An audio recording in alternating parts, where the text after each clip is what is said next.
Hey guys, welcome to Talk Crypto. Just doing another video, just did a workout, so excuse my sweaty demeanour. I'm glad there's no sweater vision yet, but who knows, maybe someone's working on that. That could be a good crypto project for you degens. Listen, if you're new to the channel, like, subscribe, do all those amazing things, really appreciate it. I said I was going to do a video just sort of analysing the analysing as I'm driving a car, the CryptoCrow video with Charles Hoskinson. As hopefully some of you will know by now, I'm a massive fan of Bitcoin, obviously, and a massive fan of Cardano. I see both projects in quite similar veins, in the sense of, you know, longevity, in the sense of decentralization, and in the sense of they are trying to change the world. And all of those things, just music to my ears. All right, I'm digressing. So it's actually quite hard to talk after doing a bit of a workout and not being able to open the windows, by the way, because I'm really hot and this isn't helping. Anyway, so the video is absolutely, the interview was phenomenal. I strongly encourage you to watch it. And there's so many parts within that interview that you almost need to listen to it multiple times, because there's so much information and so much insights that you almost, to digest it fully to understand what they're talking about, you do almost need to listen to it multiple times. So I'm going to do my best just to pick out an element right now, and maybe I'll do talk about some other parts of that interview later, another day. But the bit I just want to touch on is the stablecoin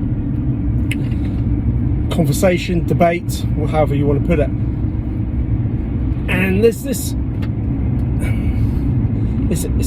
I'm sorry, my screen's starting to steam up, so I'm just going to try and hopefully this isn't too noisy for you guys.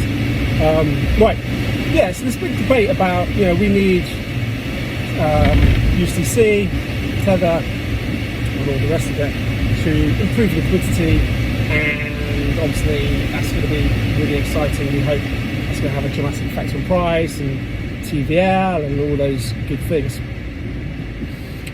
As Charles put it himself, there's a massive danger of inviting a centralized massive player into your ecosystem when it's such a young ecosystem. For example, Ethereum, he was saying 73% of all economic value, transaction value, or economic activity, puts it, is based off USDC. And that ultimately means the USDC have a huge amount of power and influence within the ecosystem.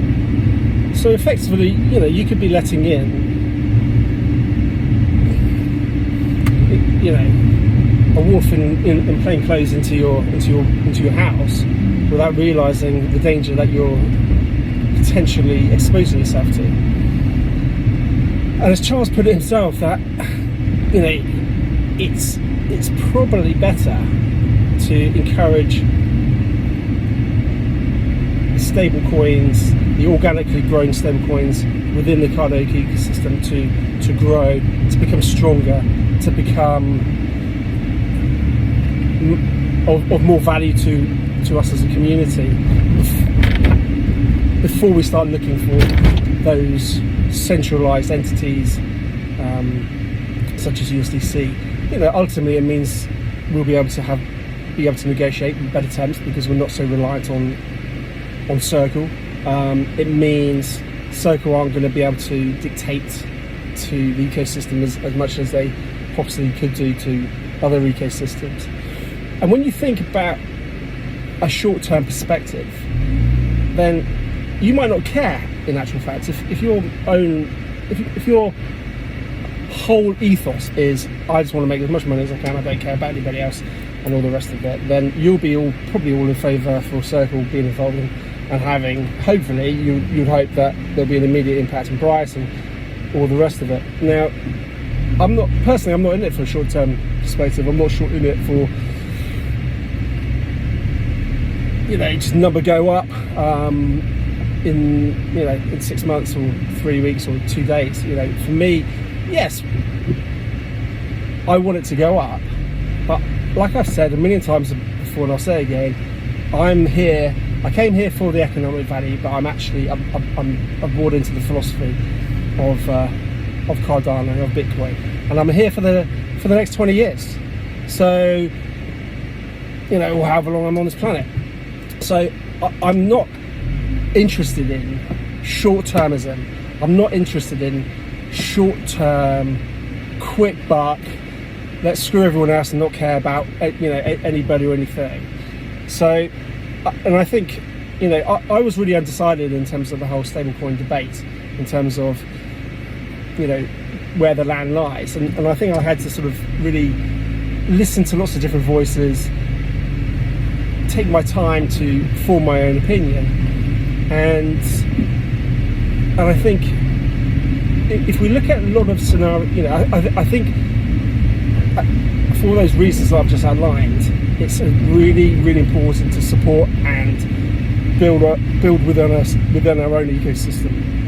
Support projects like USDN, DJED, and whatever other stablecoins that exist. And obviously, it's very early days for us. Yes, there's slippage. Yes, there's it's not quite there yet, but it will come. Have patience. Like I said, it's all about patience and having a long-term perspective. So it's fantastic that we have got stablecoins, and over time they'll get stronger, they'll get better, there'll be more liquidity and all the rest of it. And in due course, we can then invite the USDCs of this world into our ecosystem and actually invite them on our terms rather than us being dictated to. Surely that's always a better approach in any case. So the analogy I'd also think about, guys, is again, if we look at certainly in the UK, I'm sure a lot of you guys who are in the UK will concur my thoughts. We've all loved, I guess, or allowed to, I don't know, however you want to term it, but we can see our city, our cities and our high streets, particularly our high streets in the towns up and down the country, all dying. All we see at the moment is just these out-of-town shopping centres, getting bigger and more development, and more supermarkets being built, and more of these sort of national brands, just sort of big sort of buildings, and online shopping and all the rest of it. But ultimately, our towns and up and down the country are all dying. All the independents aren't really there. All the shops are sort of all being boarded up. We may have gone for the quick solution because we thought that was quick and easy and make more money in the short term. But my fear for the UK is we're witnessing a dying country because we take short-term perspectives and short-term views. And I would encourage all of you who are in the Cardano space, who are in it for the reasons like I might be in it, it's just to let's think about long term. Let's think about what is going to be best for the ecosystem in the long term, and not just for the short term. So that was my little sort of take on the interview with Charles and CryptoCrow. I think it was a really interesting take. If you want to listen to that conversation and listen to Charles' perspective, which he would have put it much more eloquently than I could ever, it's towards the end of that 2-hour video, probably about an hour and 15 minutes roughly into it. So hopefully that helps you out.